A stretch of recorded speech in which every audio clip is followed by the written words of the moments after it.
you just don't place much plausibility into that. Like William Lane Craig is an example, right? Yeah. You write about him. I've spoken to him about this, I think years ago when I spoke to him and asked him about God's relationship to time. And he just said, well, God was timeless. And then when he created the universe, he entered into time and became temporal. And I was sort of like, like what? And I still sort of haven't quite wrapped my head around it. Maybe that's just me.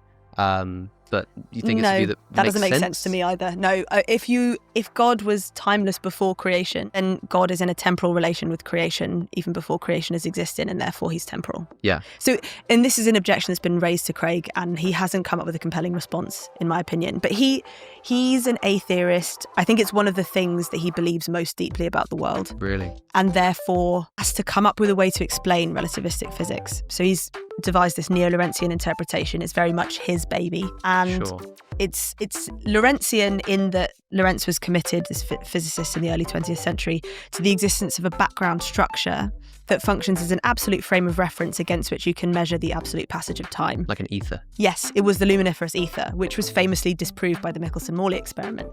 So that's why it's neo-Lorentzianism, because it's saying, well, we like this idea that Lorentz had, but we're not going to commit to the ether. We know that's not that doesn't exist. So we're going to try and find another background structure.